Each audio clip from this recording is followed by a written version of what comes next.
of the other great champions, Michael Phelps. You spent, a year you lived with him? Basically a year, yeah. When was that? What year was it? 2017. 2017. Yeah. And I'd lived with him a bit before that as well. Can you talk us through, so obviously you needed to sort of get away and whatnot. How was he to deal with, like in terms of you working your way back up? And obviously he's had his troubles as well, and he's an absolute freak. Yeah.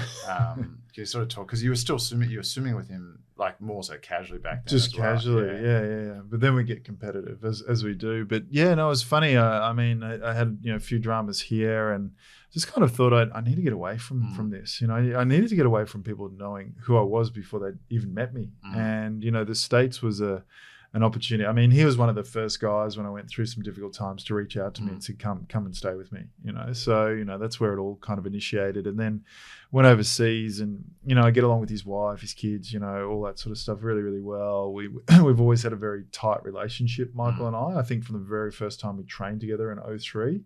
And we always had a huge amount of respect for one another and our performances. So there was always that kind of underpinning our relationship. But then we probably just, as we grew older and we got to know ourselves more, go through our ups and downs, and the vulnerabilities came out, we actually had probably a stronger bond than we ever knew. So that kind of experience, I think, was probably just as healthy for me as it was for him, because we would speak so openly about our lives. Because you're basically in the same sort of train, and we could trust one another. And I was kind of, he doesn't have the luxury of being removed from any environment where people don't know him, right? Like Phelps is known globally and will be for the rest of his life. Like, it's just the way it is. It's going to be for 10 generations down the line, given 23 Olympic gold medals, which is just freakish. And the next best is 9, Carl Lewis.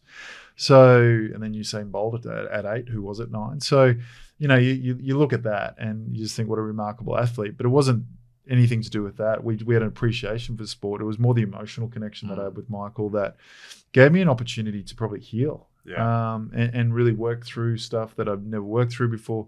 Allow me and give me the ability to have a conversation I'm having with you right now that I would have never had before that. No, it would have been all closed doors. Correct. And for me, I know that's the human side. Michael's really good at doing that for himself now, because he, probably even worse than what I've been through, and he's quite open about that. Like he goes through depression. I've never had any sort of manic depression. I've had what's called situational depression because of circumstances, but he sort of more goes through those, highs and lows more consistently, and is a real advocate for mental health, which is awesome. So, I think just spending that time with him at a guy to guy level, and just getting close and doing activities that we enjoyed. We'd go for a swim, and we'd do it because we enjoyed it, not because we were training for the Olympic Games and the pressure of the world around you. So, it was an opportunity to heal. It grew a probably bond with someone. Like, he sends me a video of him and Boomer the other day saying, pronounce this word, because they love our accent so much. And so Eddie and I, my 3-year-old, actually said the word and pronounced it. Was some amphibious animal that I can't even think of now. But anyway, that's big enough. That's kind of the relationship that we have. Yeah, that's good enough. That's impressive.